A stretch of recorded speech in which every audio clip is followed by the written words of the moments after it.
Hi. I think I'm live. I'm not seeing my own picture, but we'll hope that it's working because it shows that it is.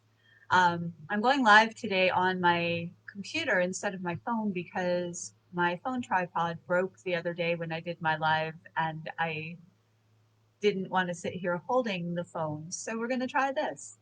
Um, Hi. I hope that everybody is having a good Saturday. I hope that you can see me. If anybody is viewing this, please comment to let me know that I'm there and you're there. And yeah, I wanted to talk a little bit today about channeling. Um, Channeling is a service that I offer through River Evolutions, and it's something that I learned how to do about 14 years ago. But really, I think you could say I've been doing it my entire life.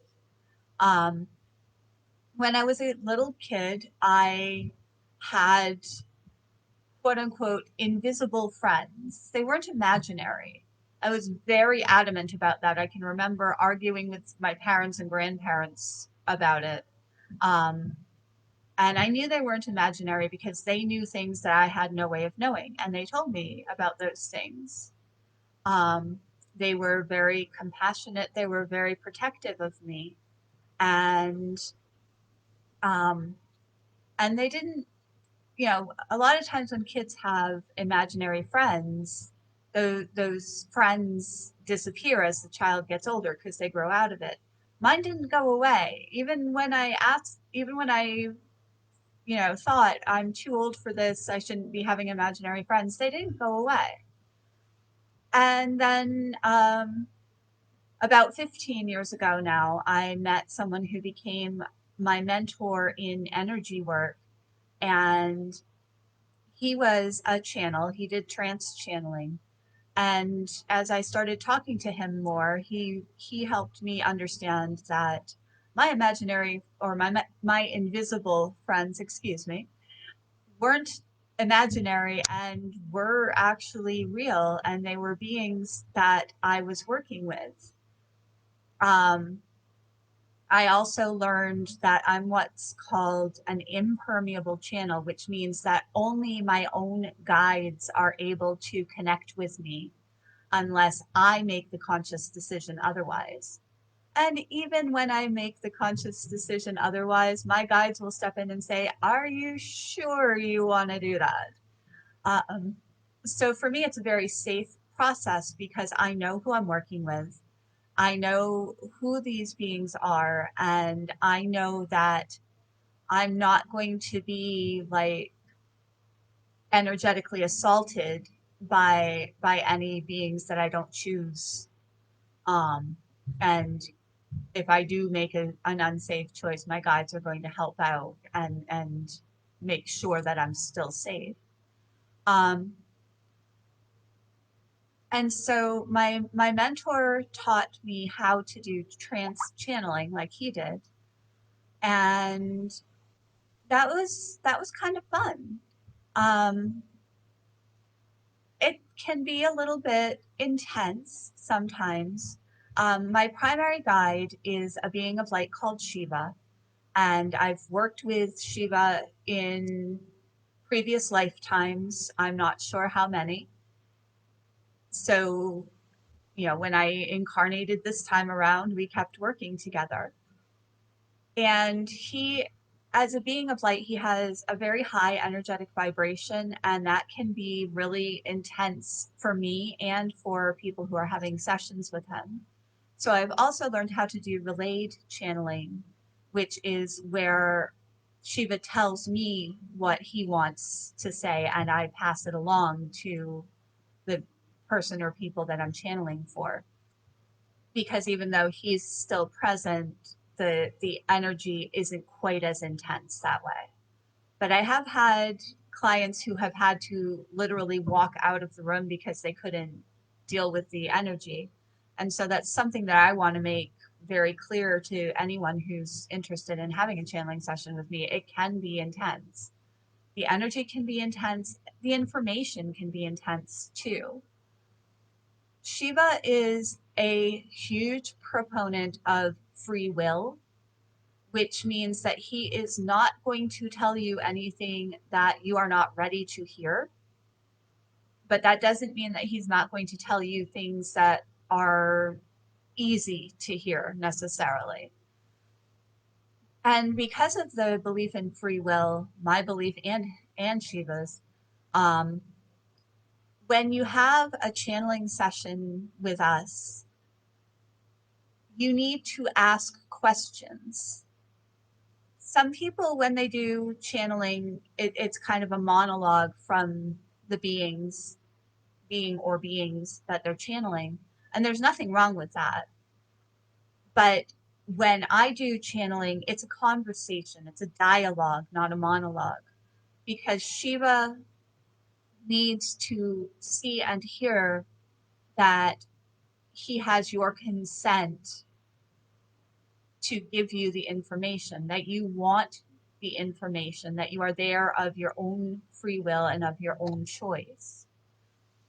So when for example I do a trance channeling, once I'm in trance and Shiva has entered basically entered my body with his consciousness, because that's how that works. He will speak to let you know that he's there, but he will not start giving you the guidance and information you're looking for until you ask. So I always recommend that clients come prepared with questions that they want answered.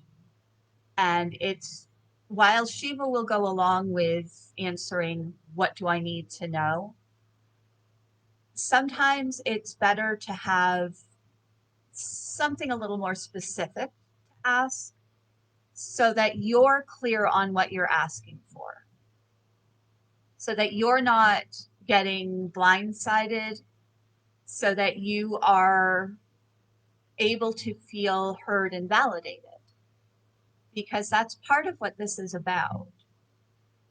This isn't, I don't channel so that I can say, you know, look at me, I work with a being of light and there's all this stuff. Having trouble wording. But anyway, I channel to help people like me who need that compassion and that guidance and aren't finding it from humans, or are finding it but aren't quite ready to accept it from humans. Um, and honestly, Shiva does have access to a lot more knowledge than I do, and his compassion is a lot broader than the compassion of most humans. And, you know, because he's a being of light, he's closer to the ultimate source and comes from that, approaches it from that angle, basically. Um, so when I do channeling, yes, questions will be answered. You might not like the answers that you get. I often don't, because I can be kind of oppositional sometimes. Um, but you will get answers. There are some types of questions that Shiva won't answer. He will not give you predictions about the future, because to him that is a violation of your free will. If he were to say, yes, you'll definitely get a new job within a year, then you might kind of sit back and say, well, I'm going to get a new job within a year. And then you don't take the actions you need to in order to get that job, actions which you otherwise would have taken. So to Shiva, if he gives you an actual prediction of the future, he's violating your free will, because he's giving you information that's causing you to make a choice you wouldn't otherwise have made. He does sometimes give probabilities. Like if somebody came to him and said, I'm really worried about my current work situation, will I find a new job within a year? He won't say yes or no, but he might say, right now, the highest probability is that such and such will happen.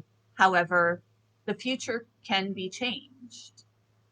And that's another reason he won't give predictions. The future is very changeable. It is not set in stone. Any little action we take can alter the course of our future.